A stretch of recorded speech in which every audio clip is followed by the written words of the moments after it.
Amen, peuple de Dieu. Nous voulons avant toute chose nous recommander à la grâce de notre Dieu. Prions tous ensemble. Père céleste, Dieu de toute grâce et de toute bonté, Dieu d'amour, nous prions au nom de Jésus, notre Seigneur et notre Sauveur. Nous voulons nous recommander encore à la puissance de ta grâce, ta faveur divine. Nous voulons ce matin encore nous recommander à toi, afin que par cette grâce, nous soyons rendus capables de pouvoir nous retrouver encore assis à tes pieds pour écouter ta parole comme écoutent les disciples. Dieu le Saint-Esprit, notre prière, et que par ton onction, ta puissance, Seigneur, nous soyons rendus capables non seulement de transmettre cette parole, mais aussi de l'écouter. De l'écouter en ce qui concerne tes serviteurs et tes servantes partout où cette parole pourra être écoutée. Notre prière est que par ta puissance, Dieu le Saint-Esprit, donc toute action du diable, de quelque nature que ce soit, pour empêcher soit la proclamation de cette parole, soit son écoute, soit anéantie en ce jour encore. Père, nous prions au nom puissant, glorieux de Jésus-Christ, notre Seigneur et notre Sauveur. Nous disons tous Amen. Amen. Nous pouvons acclamer le Seigneur Dieu Tout-Puissant.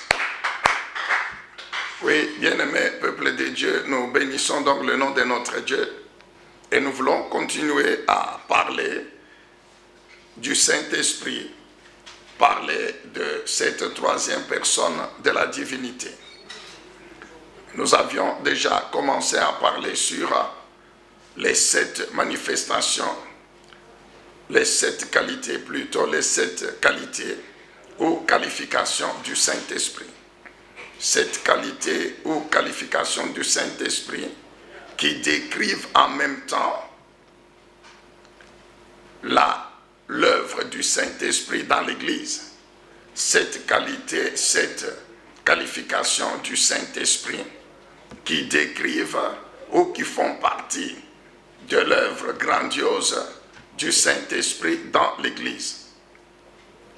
Alors, nous voulons vous rappeler ces 7 qualifications.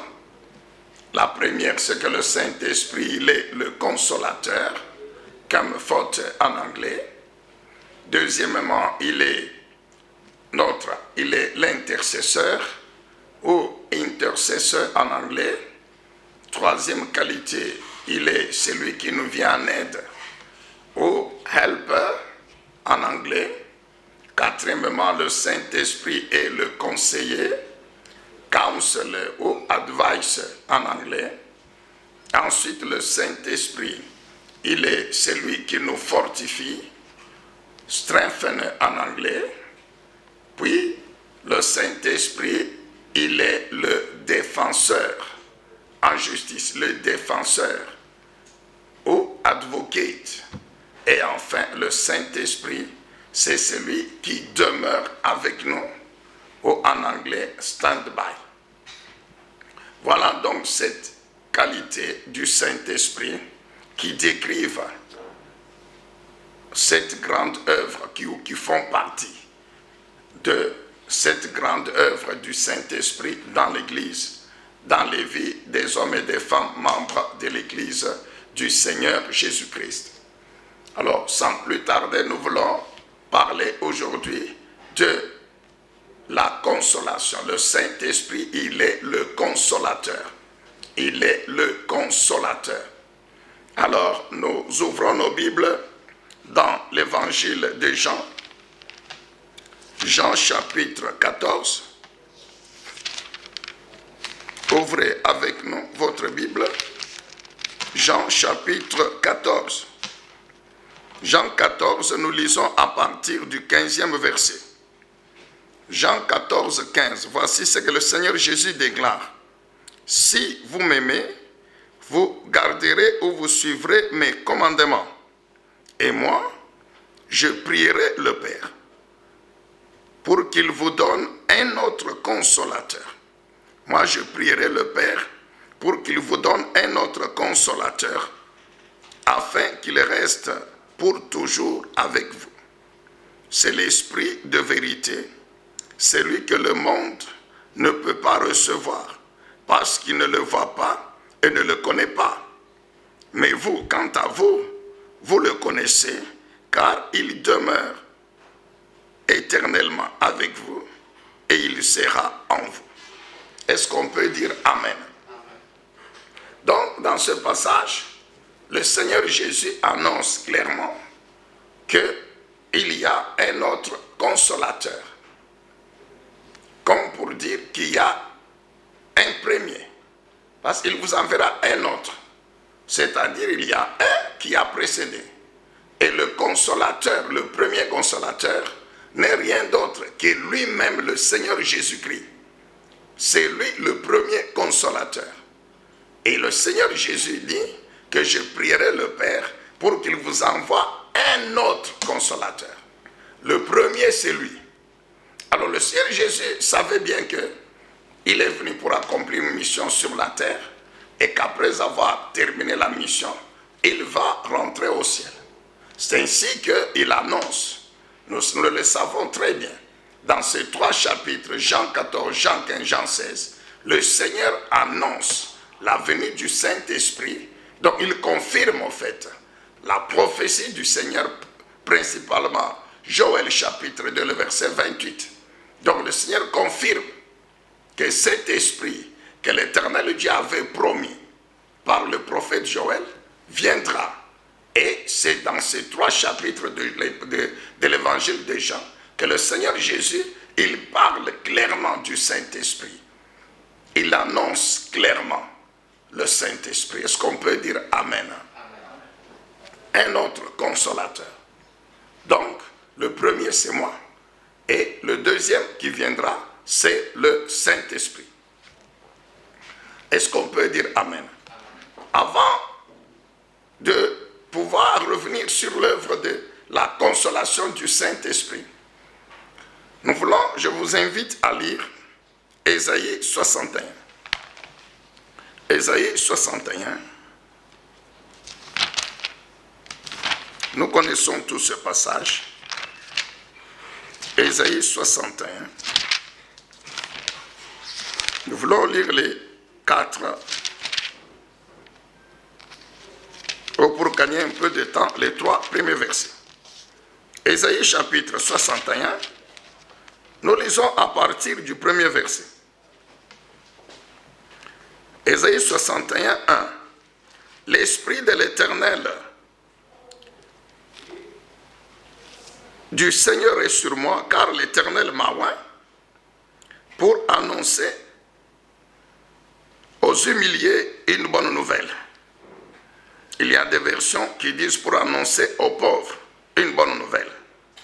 Oui, il m'a envoyé afin de consoler ou de guérir ceux qui ont le cœur brisé, pour annoncer aux captifs leur délivrance et aux prisonniers leur liberté,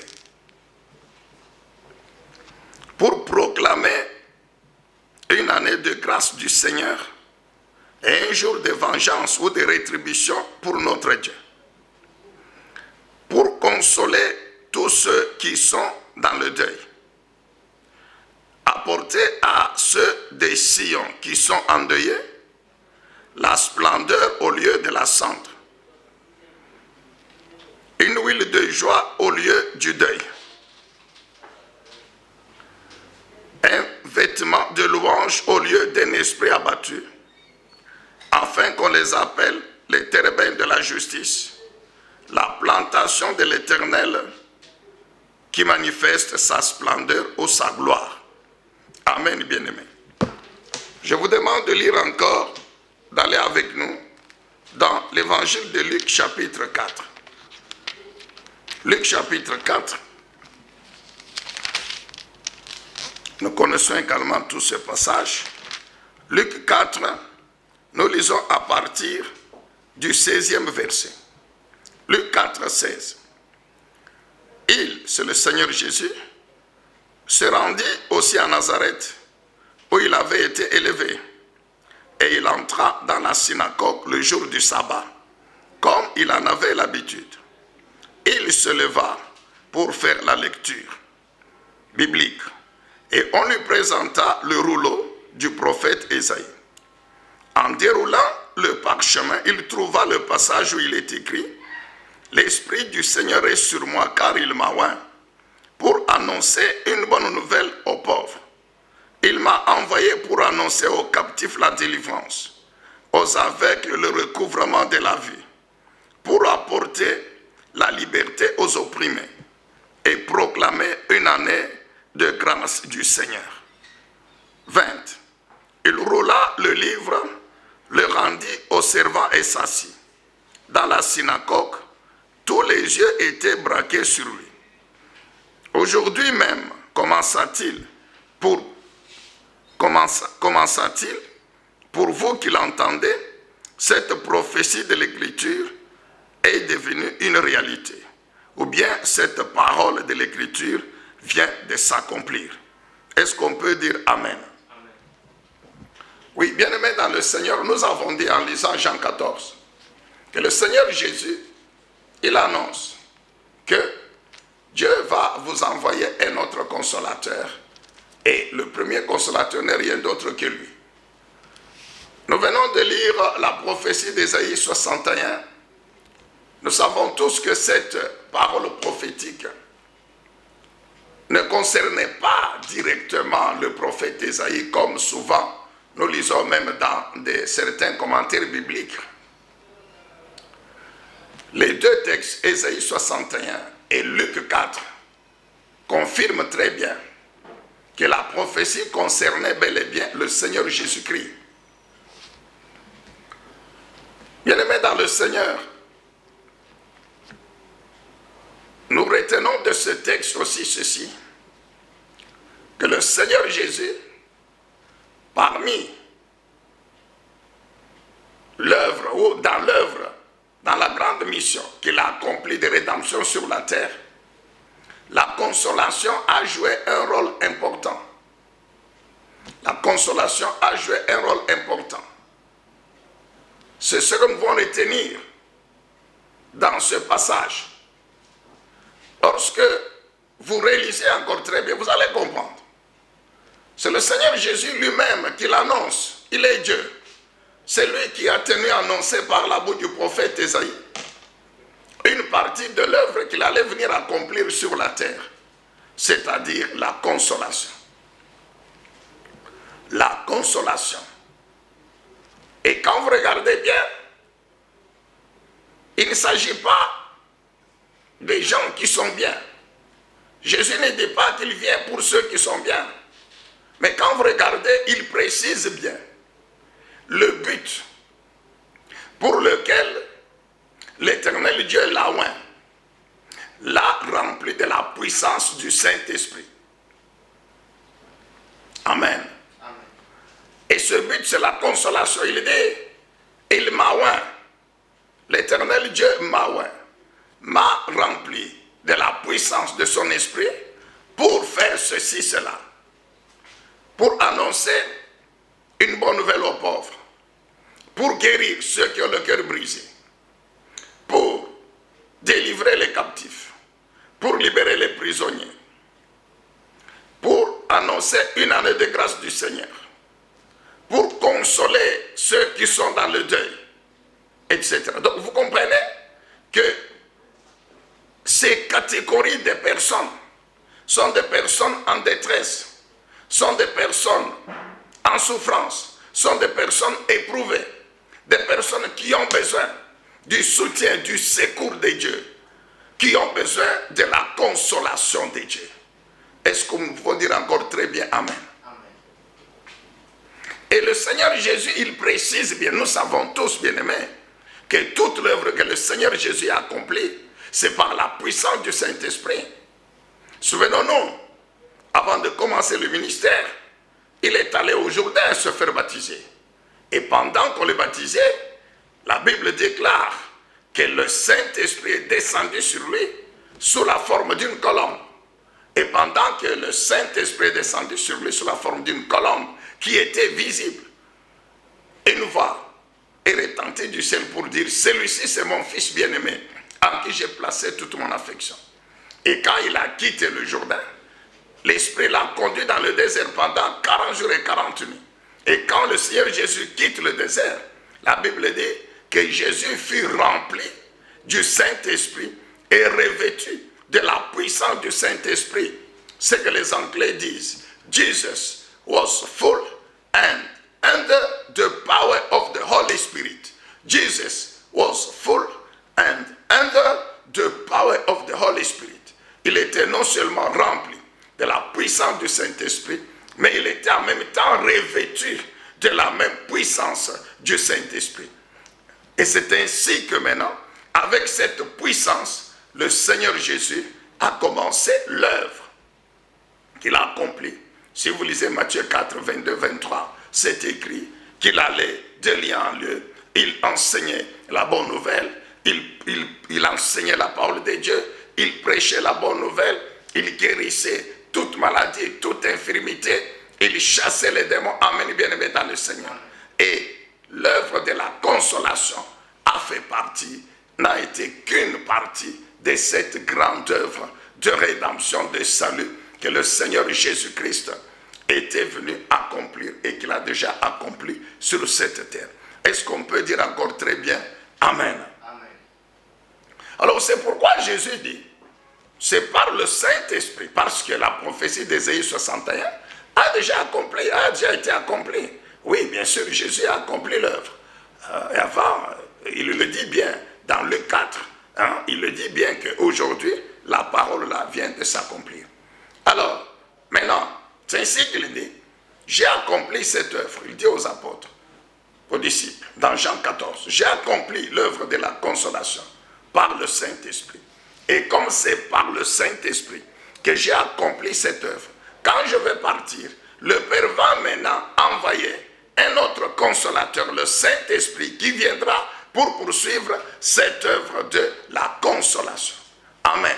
C'est pourquoi la consolation fait partie de cette qualification dont nous avons parlé au début du Saint-Esprit. Donc le Saint-Esprit, aujourd'hui, il ne fait que poursuivre cette œuvre que le premier consolateur, cette œuvre de consolation que le premier consolateur a accompli sur cette terre. Donc le Saint-Esprit poursuit cette œuvre, il continue cette œuvre. Est-ce que nous pouvons dire encore très bien Amen? Et nous pouvons acclamer le Seigneur. Bien-aimés dans le Seigneur, pour ceux qui ont suivi nos messages qui ont précédé, comme par exemple le message que nous avons donné dimanche dernier, nous avons dit ceci. Nous avons dit que la consolation, elle fait partie de la nature de notre Dieu. La consolation fait partie de la nature de notre Dieu. Et lorsqu'on parle de la consolation, quand on parle de la consolation, on voit automatiquement la compassion. Là où il y a la compassion, bien-aimé, il y a la grâce de Dieu. Là où il y a la grâce, il y a l'amour. Là où il y a l'amour, il y a la bonté de Dieu. Là où il y a la bonté, il y a la miséricorde. Amen, bien-aimé dans le Seigneur. C'est ainsi que nous avons toujours dit ceci. Et c'est biblique, qu'il est difficile, lorsque vous mettez à définir ces termes, il est difficile de faire une barrière, vraiment une barrière entre ces termes. Vous allez voir que quand vous voulez définir la bonté, vous trouverez dans la définition le mot amour qui intervient. Vous trouvez dans la définition de la compassion le mot consolation, ou le mot bonté, ou le mot grâce, ou miséricorde. Toutes ces qualités font partie de la nature de notre Dieu. Et il est difficile de les distinguer. Là où il y a l'amour de notre Dieu, il y a sa grâce. Là où il y a la grâce de notre Dieu, il y a sa bonté. Là où il y a la bonté de notre Dieu, il y a la compassion ou la consolation. Là où il y a la compassion de notre Dieu, il y a la miséricorde. Amen, bien-aimés dans le Seigneur. Amen. Permettez que nous puissions relire encore Exode chapitre 34. Exode chapitre 34. Exode 34, le verset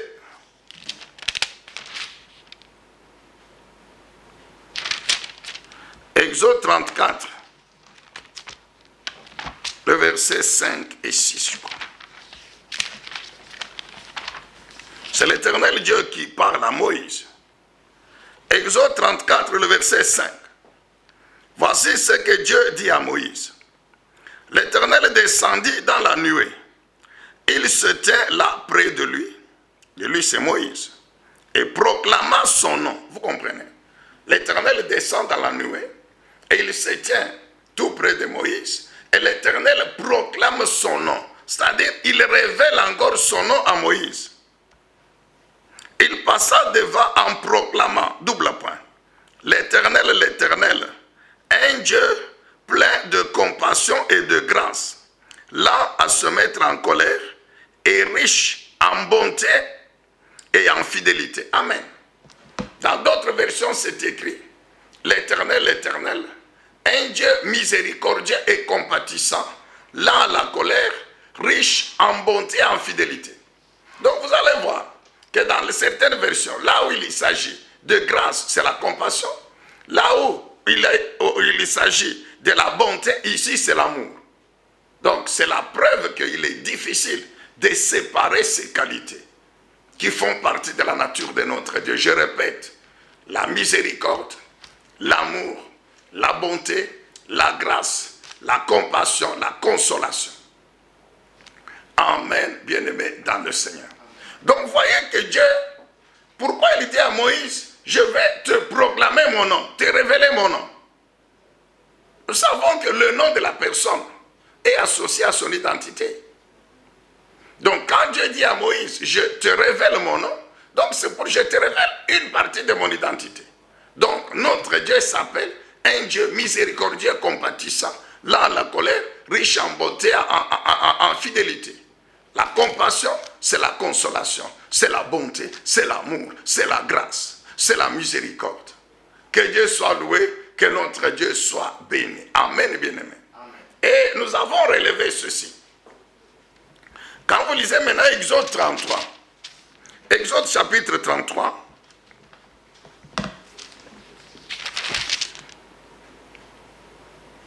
Exode chapitre 33, le verset 18. Exode 33, le verset 18. Voici ce que la Bible déclare. Moïse, bien sûr, dans ce chapitre, Moïse est en train de converser avec notre Dieu, de s'entretenir avec l'Éternel. Et la Bible, Moïse dit ceci à l'Éternel. Permets-moi de contempler ta gloire, ou bien montre-moi ta gloire. Et voici la réponse de notre Dieu. Le verset 19. Dieu lui répondit. Je ferai moi-même passer devant toi toute ma bonté, et je proclamerai devant toi les qualités de l'Éternel, ou le nom de l'Éternel. Je ferai grâce à qui je vais faire grâce. J'aurai compassion de qui je vais avoir compassion. Mais tu ne pourras pas voir ma face, car nul homme ne peut me voir et demeurer en vie. L'Éternel dit encore, il y a ici un lieu près de moi, tiens-toi debout sur le rocher. Et quand ma gloire passera, je te mettrai dans le creux du rocher et je te couvrirai de ma main jusqu'à ce que j'aie passé. Puis je retirerai ma main et tu me verras de dos, mais ma face ne pourra pas être vue. Amen. Moïse a besoin d'une nouvelle gloire. Il demande à Dieu, montre-moi ta gloire. On nous a toujours expliqué que le Moïse qui demande à Dieu la gloire, c'est le même Moïse qui, par la puissance de l'Éternel, a opéré des puissants, glorieux miracles en Égypte. Nous nous rappelons des 10 fléaux. C'est le même Moïse qui a coupé la mer Rouge en deux. C'est le même Moïse qui a assaini les eaux des Mara par le morceau de bois que Dieu lui avait demandé de jeter, etc. C'est le même Moïse qui a passé 40 jours, 40 nuits sur la montagne sans manger ni boire. C'est déjà un puissant miracle, bien-aimé. 40 jours, 40 nuits sans manger ni boire sur la montagne en train de parler avec l'Éternel. Imaginez-vous dans quelle situation spirituelle, quelle puissance spirituelle Moïse était. Ils étaient à Dieu, avec Dieu sur la montagne. Pendant 40 jours, 40 nuits. C'est déjà un puissant prodige. Mais le même Moïse là, il demande à Dieu, montre-moi encore ta gloire. Ça c'est moi personnellement. Je me suis dit que Moïse pouvait avoir dans sa tête ceci, qu'il pouvait s'attendre encore à ce que l'Éternel, toujours par lui, opère encore des miracles, du genre de l'Égypte, je ne sais pas, des miracles comme ceux qu'il avait déjà opérés. Je crois que c'est ce qui pouvait être dans sa tête, parce que, qu'on le veuille ou non, ces miracles étaient aussi une démonstration de la puissance, de la gloire de notre Dieu. Et peut-être Moïse pouvait avoir dans son arrière-pensée que Dieu allait l'amener à opérer des mêmes miracles pour manifester encore de la même manière la gloire. Mais ici, l'Éternel ramène Moïse à lui-même pour que Moïse comprenne que là où je suis, ça suffit, ma présence suffit. Ma présence suffit, Moïse. Ma nature elle-même, c'est déjà, là où je suis, c'est déjà ma gloire. Pourquoi nous disons cela? Quand nous examinons la réponse que Dieu a donnée à Moïse, les éléments de la gloire, que nous appelons les éléments de la gloire, n'ont rien à voir avec la mer rouge, coupée en deux, n'ont rien à voir avec les roues des chars des Égyptiens détruits, etc. Mais quand vous examinez bien la réponse de l'Éternel, nous faisons ressortir les éléments de la gloire. C'est la nature même de notre Dieu. C'est ça les éléments de la gloire, la nature même de notre Dieu. Dieu dit à Moïse, ma bonté. Moïse a dit, montre-moi ta gloire. Dieu lui dit, très bien, ma gloire, c'est ma bonté, que je vais te renouveler. Ma gloire, c'est mon nom, c'est ma présence. Ma gloire, c'est ma grâce, c'est ma compassion. C'est ça. Pourquoi Dieu lui dit, je fais grâce. Ma gloire, c'est ça. Ma gloire, c'est te protéger. C'est ça, mettre dans le gré du rocher. Amen, bien-aimé dans le Seigneur. Donc, Dieu veut que Moïse comprenne que ma gloire est liée à ma nature. Parce que ces éléments ici, la bonté de Dieu, le nom de Dieu, la grâce de Dieu, la compassion de Dieu, font partie de sa nature. Souvenez-nous d'Exode 34, 5 et 6. C'est ça le nom. Dieu dit quoi? Mon nom, Moïse, c'est Dieu miséricordieux, compatissant. Donc, mon identité, c'est ça. C'est ce que Dieu veut que Moïse comprenne. Que ma gloire ne peut pas être dissociée de ce que je suis. Bien-aimé, souvent, nous lions la gloire de Dieu au miracle. Nous lions la gloire de Dieu aux manifestations physiques. Mais nous oublions que la gloire de Dieu, c'est lui-même d'abord. Sa présence, ça suffit. C'est ce que Dieu veut que nous comprenions, bien-aimés, au travers de ce texte.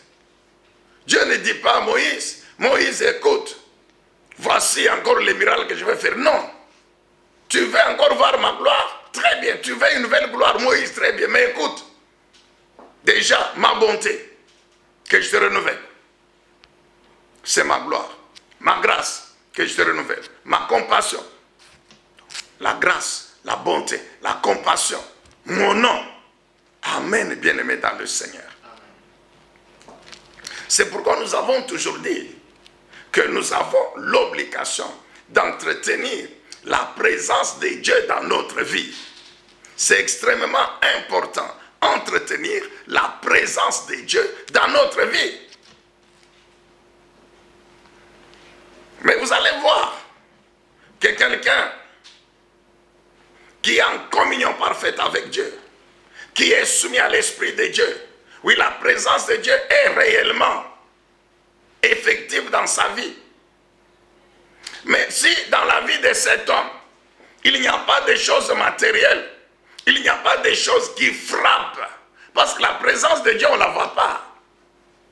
Mais il y a des choses matérielles, tout ça, des manifestations physiques matérielles que l'on voit avec les yeux physiques. Et souvent les gens, bien sûr, je ne dis pas qu'ils ont tort, non. Mais souvent, nous restreignons la gloire de Dieu en ces manifestations-là physiques. C'est pourquoi j'ai dit que Moïse, dans sa pensée, il pouvait avoir la même pensée. Des miracles comme la mer rouge fendue en deux. Vous allez voir. Bien aimé, une vie spirituelle puissante, une vie d'intégrité, d'obéissance, de sainteté puissante, mais c'est déjà une vie miraculeuse.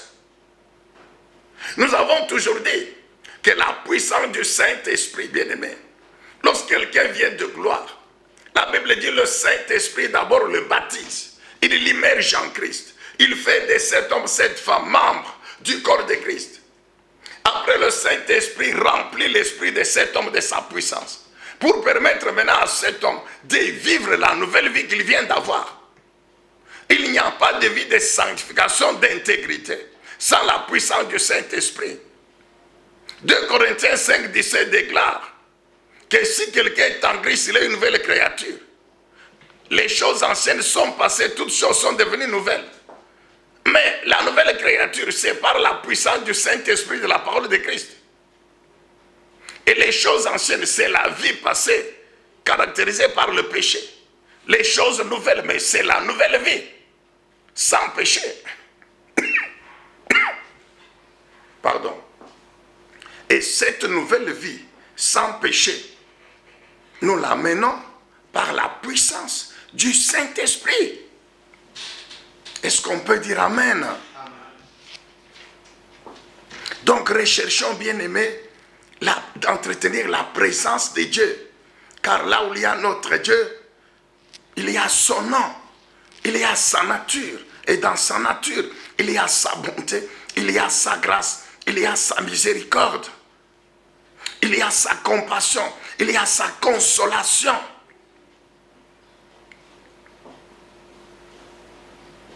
Alléluia. Amen. Et lorsque ces éléments qui sont liés à sa nature opèrent, bien aimé, c'est une puissance terrible. Nous avons toujours dit que la grâce de Dieu, c'est une puissance terrible, bien aimé.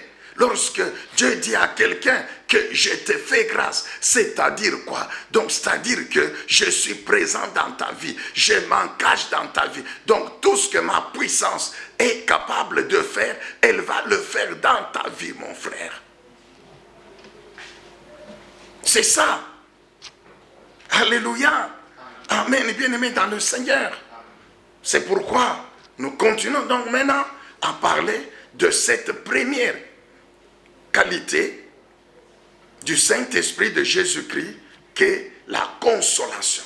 Nous avons compris que la consolation fait partie des éléments qui constituent la nature de notre Dieu et que le Seigneur Jésus lui-même a donné à Moïse comme élément de sa gloire.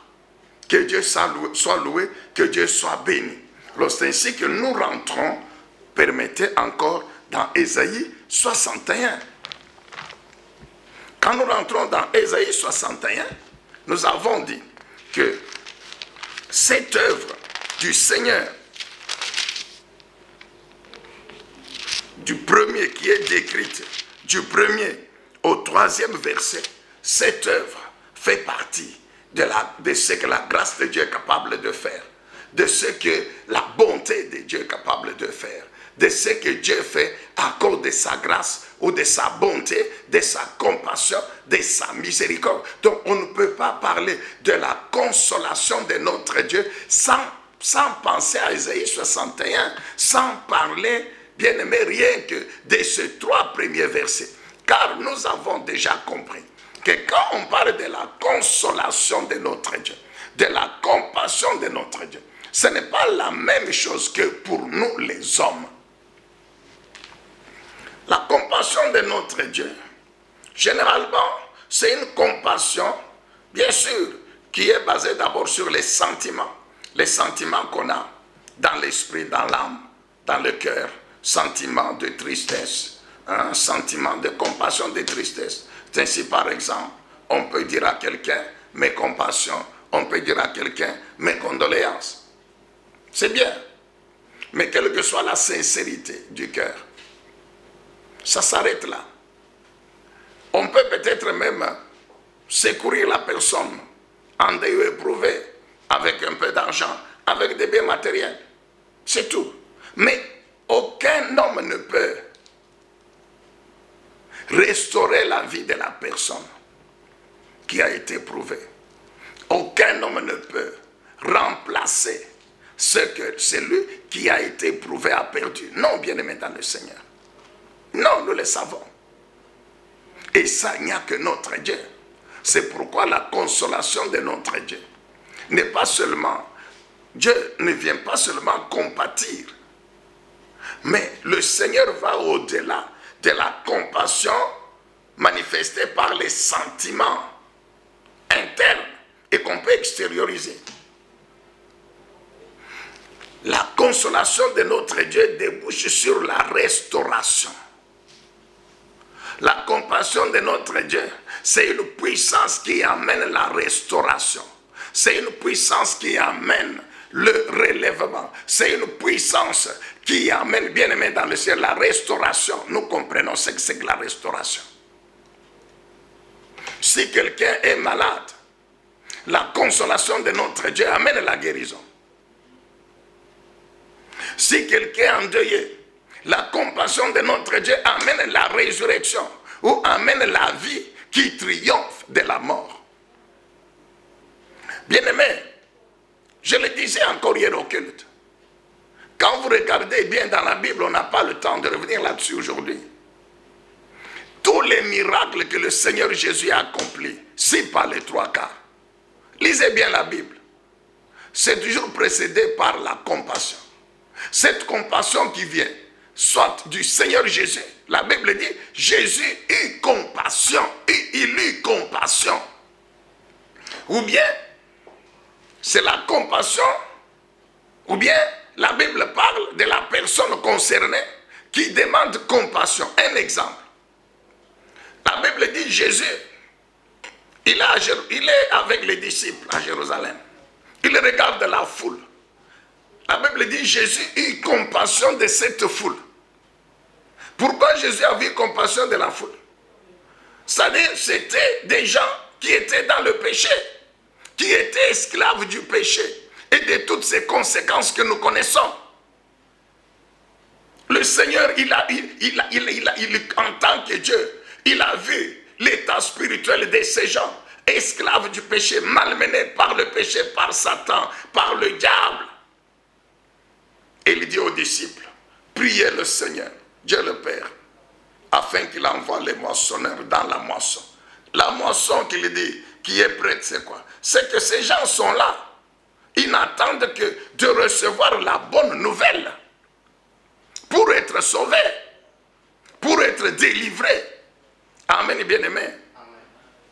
Jésus, il passe, nous connaissons. La Bible dit, Bartimée au bord de la route. Qu'est-ce que Bartimée dit? Jésus, fils de Dieu, de David, fils de David, aie pitié de moi, aie compassion de moi. Et Jésus s'est arrêté. Pourquoi Jésus s'est arrêté? Parce que Bartimée a, par révélation du Saint-Esprit, appelé Jésus par un de ses noms prophétiques, fils de David, est un nom prophétique du Seigneur Jésus-Christ. 2. Et pitié et compassion. En tant que Dieu, c'est sa nature. La Bible dit, Jésus, il marche. Il rencontre ce cortège qui avait le fils de la veuve de Naïm, mort, qu'on allait enterrer. La Bible dit quoi? Jésus eut compassion de la veuve et il a ressuscité. Et on peut multiplier les exemples. Donc vous allez voir beaucoup de miracles que le Seigneur Jésus a fait. Ont toujours été motivés par la compassion qui fait partie de sa nature.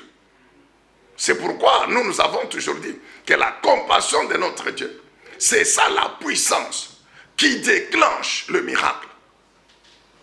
Non seulement Jésus compatit dans son âme avec son fils, sa fille, qui est éprouvé, qui est souffrant, qui est affecté, qui est en détresse. Mais en même temps, cette compassion déclenche sa puissance qui opère le miracle des guérisons, des résurrections, des délivrances, c'est ça, bref, la restauration. C'est ici que quand nous rentrons dans Isaïe 61, toute cette œuvre, c'est la restauration. Il dit quoi? Par la puissance du Saint-Esprit, je suis venu pour annoncer une bonne nouvelle aux pauvres. Bonne nouvelle, pas aux riches. Non. Nous allons comprendre encore les pauvres, c'est quoi. Et c'est par là qu'on va terminer. 2. Pour guérir ceux qui ont le cœur brisé. Pour ouvrir les yeux des aveugles. Pour libérer les captifs. Vous comprenez? Pour libérer les prisonniers. Pour consoler ceux qui sont en deuil. Donc vous comprenez que toutes ces personnes sont des personnes qui sont en détresse, sont des personnes qui souffrent, sont des personnes qui sont dans une situation quelconque. Et le Seigneur, il a compassion de ces personnes. Alléluia. Et c'est cette œuvre bien-aimée dans le Seigneur que le Saint-Esprit, le deuxième consolateur, est en train d'opérer depuis que le Seigneur est monté au ciel et que lui est descendu sur la terre. Amen. Que Dieu soit loué, que Dieu soit béni. Alors, Ésaïe 61, verset 1er. L'Esprit de l'Éternel du Seigneur est sur moi. Il m'a oint, pour annoncer une bonne nouvelle aux pauvres. Vous allez voir que dans d'autres versions, c'est écrit pour annoncer une bonne nouvelle aux humiliés. Dans d'autres versions, c'est écrit pour annoncer une bonne nouvelle aux malheureux. Quand nous allons dans Matthieu, chapitre 5, Matthieu, chapitre 5, voici ce que le Seigneur Jésus-Christ dit et que le Saint-Esprit a tenu à ce que Matthieu reprenne. Matthieu 5, verset 4. Heureux ceux qui se reconnaissent spirituellement pauvres. Nous savons qu'il s'agit de béatitude. C'est la première béatitude. Heureux ceux qui se reconnaissent spirituellement pauvres, car le royaume des cieux leur appartient. C'est ça la bonne nouvelle aux pauvres. La bonne nouvelle aux pauvres, c'est laquelle? C'est qu'ils sont heureux. Et cet heureux, nous avons déjà dit que dans la Bible, quand on dit heureux, c'est-à-dire béni. Et cette bénédiction, c'est laquelle? C'est que le royaume de Dieu leur appartient. Amen. C'est que le royaume de Dieu, des cieux, c'est leur héritage. Donc Dieu donne à toutes ces personnes qui sont spirituellement pauvres, il leur donne comme héritage le royaume de Dieu. Mais alors, qui est spirituellement pauvre? Donc cette pauvreté n'est pas la pauvreté physique. Non. Non, ce n'est pas ça la première interprétation. Le Seigneur lui-même, il précise ici, dans cette version de la Bible du Semeur, qui sont spirituellement pauvres. Alléluia. Ce sont donc les malheureux sur le plan spirituel. Ce n'est pas d'abord sur le plan matériel, non. Ce sont les malheureux sur le plan spirituel. Mais qui sont les malheureux sur le plan spirituel dont Jésus parle? Il dit que ces malheureux-là sur le plan spirituel, ils sont bénis. Et cette bénédiction, c'est que le royaume de Dieu leur appartient. Je leur donne le royaume comme héritage. Bien-aimés, nous savons tous très bien que la vie matérielle, physique, sur la terre, principalement de l'homme, est influencée par des puissances spirituelles. Je réponds pour une bonne compréhension. La vie de l'homme sur la terre, dans ses aspects physiques, matériels, elle est influencée par des puissances spirituelles. Et les puissances spirituelles opèrent, sont dans le monde spirituel, qui est invisible. Le monde spirituel sur lequel l'homme n'a pas le pouvoir. Et nous savons que dans le monde spirituel, il y a deux groupes. Le premier, c'est le groupe de notre Dieu. Je parle bien du Dieu véritable, qui est le Dieu de la Bible. Quand on parle de Dieu avec grand D, nous savons qu'il est unique. Nous avons déjà dit que c'est ce Dieu que tout le monde cherche au travers des religions, que nous connaissons qui sont sur la terre. Mais malheureusement, l'expérience montre que toutes ces religions, bien que les membres de ces religions, innocemment croient qu'il existe un être spirituel puissant qu'on appelle Dieu. Mais tous ne le connaissent pas. Tous n'arrivent pas à lui. Pourquoi? Parce que il n'y a qu'une seule voie pour arriver à ce Dieu-là, véritable. Mais malheureusement, beaucoup de religions sont fondées sur ce qu'on appelle les prophètes. Vous allez voir, chaque religion a toujours un prophète.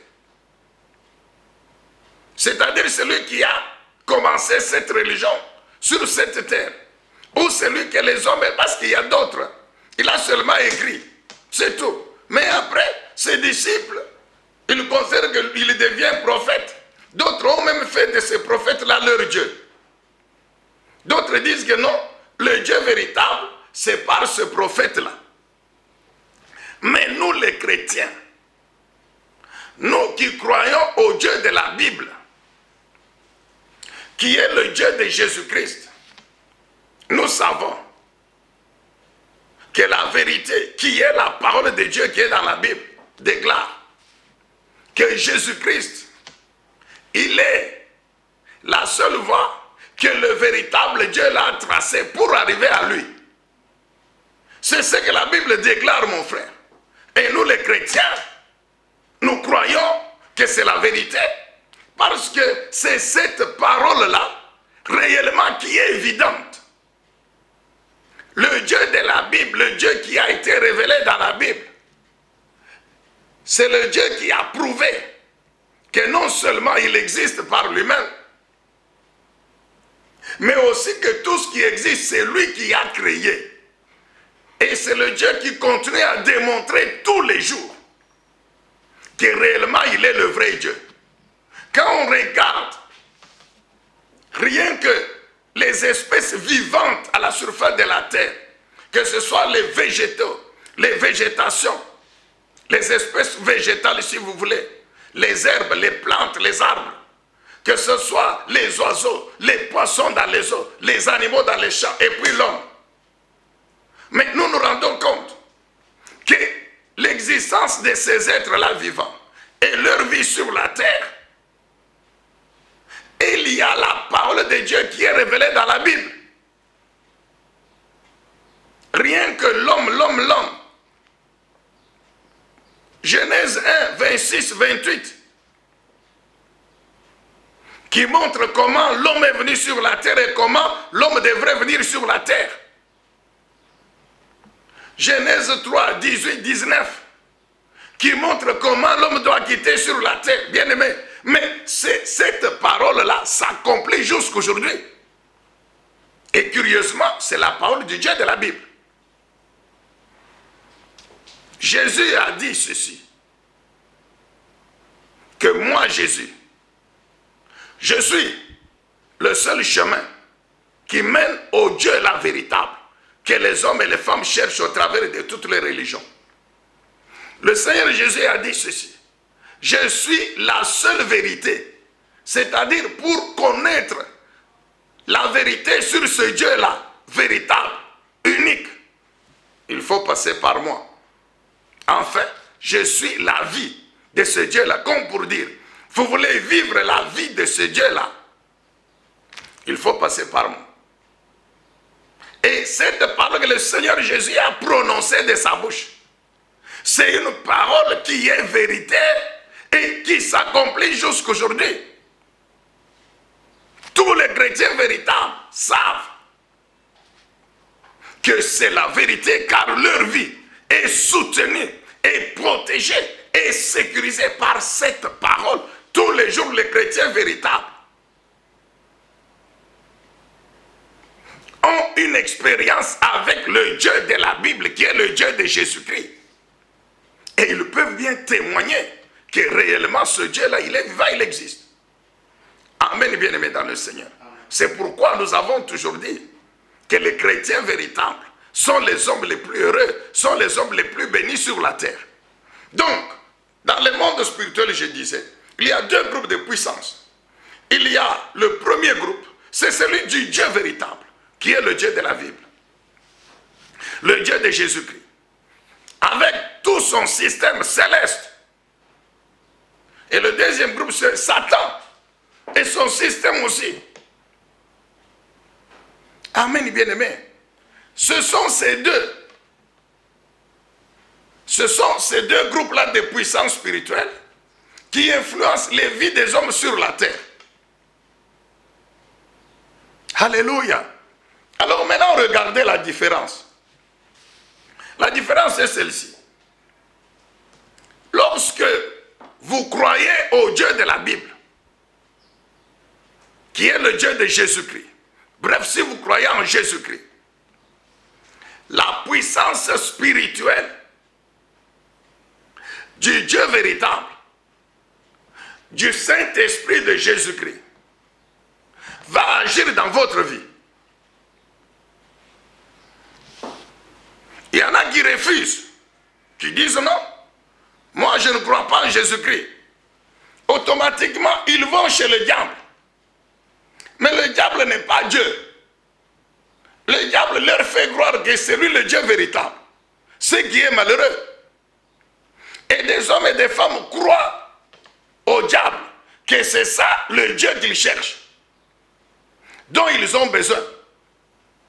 Et ils se mettent à servir le diable. Et comme le diable, il est puissant, il a la puissance. Bon, le diable, il les prend en charge. Mais nous savons la finalité de tous ces gens. Nous les chrétiens, nous savons que la puissance du diable, elle est de loin inférieure à celle de notre Seigneur Jésus-Christ. Car il est écrit dans la Bible que tout genou fléchit devant le nom de Jésus-Christ. Dans les cieux, tous les cieux, sur la terre et sous terre. Donc, quel que soit le lieu où une puissance spirituelle se trouve, cette puissance fléchit les genoux devant le nom de Jésus. Amen, bien-aimé dans le Seigneur. Elle fléchit les genoux devant le nom de Jésus-Christ. En d'autres termes, il n'y a pas une autre puissance au-dessus de Jésus. Toutes les puissances spirituelles sont en dessous de Jésus. Ce qui fait que le chrétien, il est spirituellement plus puissant. Car le chrétien, c'est le disciple de Christ qui est rempli du Saint-Esprit de Jésus-Christ. Et là où il y a l'Esprit de Jésus, le Saint-Esprit, il y a cette puissance spirituelle supérieure. C'est pourquoi le Seigneur Jésus a dit ceci. Vous tous qui allez croire à mon nom, moi Jésus, vous porterez ce nom. Et comme vous portez mon nom, et que mon nom c'est moi-même, voici ce que vous allez faire par la puissance de mon nom. Vous chasserez les démons. Les démons sont les esprits qui travaillent avec Satan. Alors Jésus dit que vous, mes disciples, vous allez les chasser. C'est-à-dire, vous serez plus forts que eux. Et quand nous savons, nous les chrétiens, quand nous chassons les démons partent, finissent par partir. Et il n'y a pas une autre puissance qui les remet. Amen, bien-aimés dans le Seigneur. Jésus a dit, vous allez parler de nouvelles langues. Il a dit, vous marcherez sur les scorpions, sur les serpents, sur toute la puissance de l'ennemi. Mais l'ennemi de Jésus, c'est le diable, nous le savons, et ses démons. Et leurs associés comme les sorciers. Amen. C'est ça l'image des scorpions, des serpents. C'est ces puissances-là de la sorcellerie, des ténèbres du diable Jésus dit, vous allez marcher dessus. Je vous ai déjà expliqué, ça veut dire quoi? Que spirituellement, vous êtes au-dessus d'eux. Car on ne peut marcher que sur ce qui est sous les pieds. Ça veut dire que spirituellement, vous êtes au-dessus d'eux. Donc, vous allez les vaincre.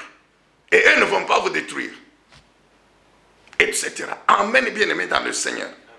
Alors, quand le Seigneur Jésus dit, nous voulons terminer, qu'ils sont bénis, ceux qui sont spirituellement pauvres, c'est-à-dire quoi? Les hommes et les femmes qui reconnaissent comme tout homme qu'en tant qu'être humain, spirituellement, je suis impuissant. Mais que si je crois en Jésus-Christ, j'aurai cette puissance-là.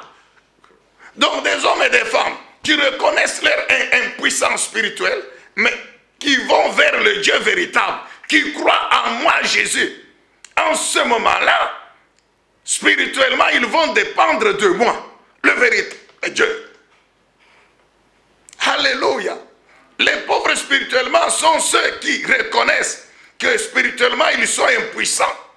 Et que par conséquent, la seule puissance spirituelle qui peut changer leur vie, transformer leur vie, soutenir leur vie, protéger leur vie, cette puissance-là, c'est celle de Jésus-Christ.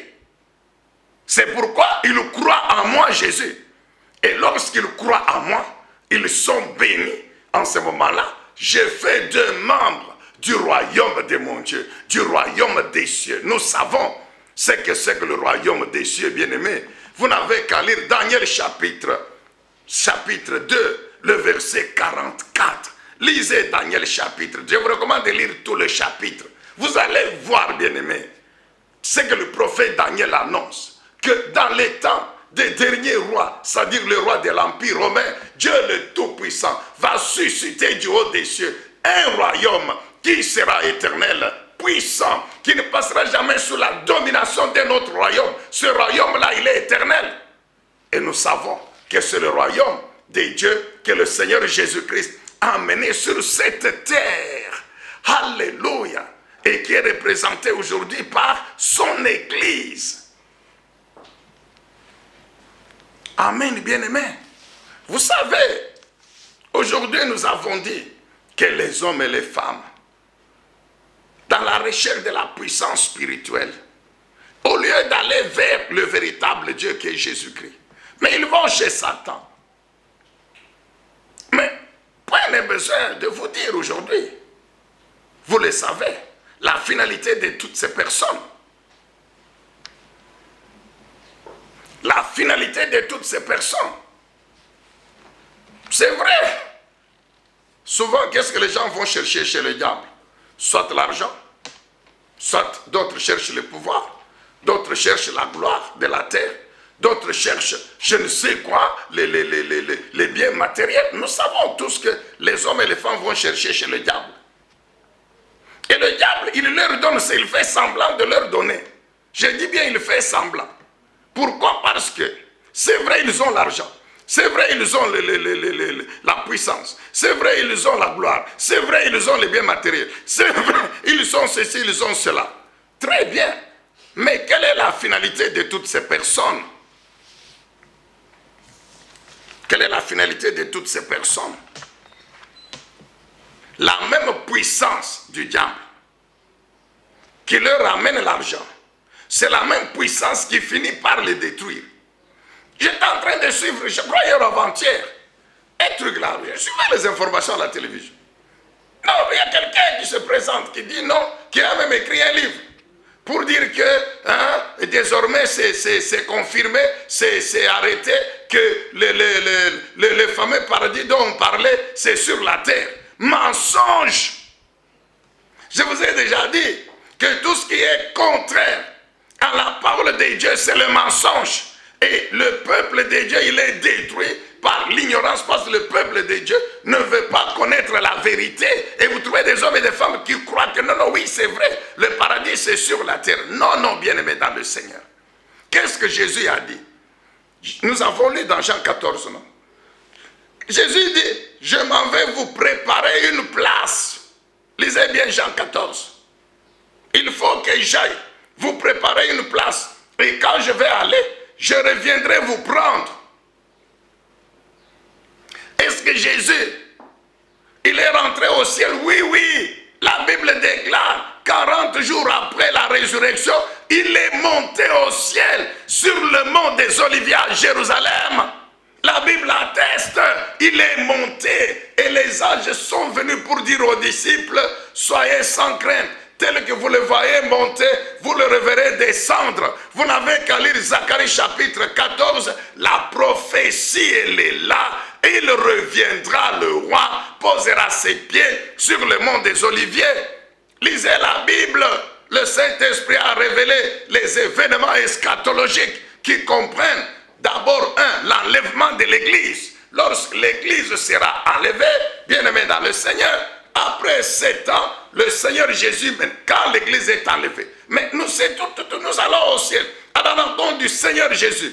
Dans ce monde spirituel, nous passons là-bas 7 ans, puis nous revenons maintenant. C'est la seconde venue de Jésus-Christ. C'est en ce moment-là qu'il posera ses pieds sur la montagne des Oliviers à Jérusalem. C'est la seconde venue du Seigneur Jésus-Christ. Et maintenant, il va inaugurer le règne millénaire, le royaume des 1000 ans. Et ce sont les justes, les saints, qui seront enlevés lors de l'enlèvement de l'Église. Quand la trompette va sonner, qui vivront avec le Seigneur Jésus-Christ dans son royaume là-bas, qui n'a rien à voir avec les royaumes que nous avons aujourd'hui, ou les républiques que nous avons aujourd'hui dirigées par les hommes. Amen, bien-aimés. Après les 1000 ans, la Bible déclare, il y aura le jugement du grand trône blanc. Ça sera la fin du monde définitive. Pourquoi? Parce qu'en ce moment-là, tous les païens,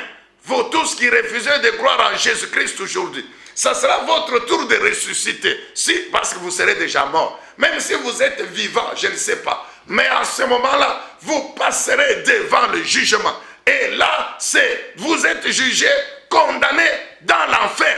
Jugé, condamné dans l'enfer. Jugé, condamné dans l'enfer. Ça sera fini. En ce moment-là, les justes qui auront vécu avec le roi les 1000 ans seront transférés dans la nouvelle Jérusalem, bien-aimés dans le Seigneur. C'est écrit dans la Bible, c'est écrit dans le livre d'Apocalypse. Ce qui est écrit, c'est la vérité. Le roi, le Seigneur Jésus, le Dieu vivant, il a dit à l'apôtre Jean, écrit, car c'est vrai, c'est fait. Ce que tu écris là, c'est la vérité. Sache que c'est déjà fait, ça arrivera. Amen, bien-aimés dans le Seigneur. Mais aujourd'hui, on trompe les gens.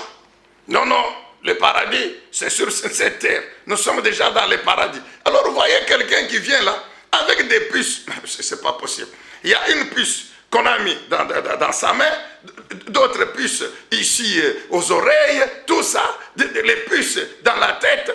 Et alors, on vient et dit non, vous voulez entrer, vous n'avez plus besoin de la clé, vous faites seulement comme ça, et puis la porte s'ouvre. Mais c'est rien ça par rapport au salut de l'âme de l'homme. Que la porte s'ouvre, mon frère, avec la clé, ou qu'elle s'ouvre avec la puce, c'est quoi? Ça apporte quoi au salut? Parce qu'après tout, la même personne meurt. La même personne finit par mourir. Quel que soit ce que l'homme peut inventer comme facilité pour la vie sur la terre. Mais ça va rester parce que l'homme lui-même est celui qui invente. Et celui qui utilise ça, tous vont finir par mourir. Maintenant, quand vous allez mourir, votre homme véritable, bien-aimé, ne vous en faites pas. La terre ici, c'est pour l'homme, esprit, âme et corps. Mais dès que le corps cesse de vivre, automatiquement, ton homme véritable, l'esprit et l'âme, passe dans le monde spirituel. Ne t'en fais pas. Passe dans le monde spirituel. Le monde spirituel existe. Le paradis biblique, c'est le ciel de notre Dieu. C'est une entité spirituelle, mon frère, qui n'est pas à confondre avec la terre ici. Que Dieu soit loué, que Dieu soit béni. Nous sommes obligés d'arriver à la fin. Nous reviendrons prochainement. Pour l'instant, que le Saint-Esprit, l'Esprit de vérité, puisse, dans la mesure de votre humilité, vous aider à comprendre la parole, vous aider à saisir la révélation de la puissante parole de notre Dieu. Que Dieu vous bénisse au nom puissant glorieux de Jésus, notre Seigneur et notre Sauveur. Tous ensemble, nous disons Amen et nous acclamons le Seigneur. Come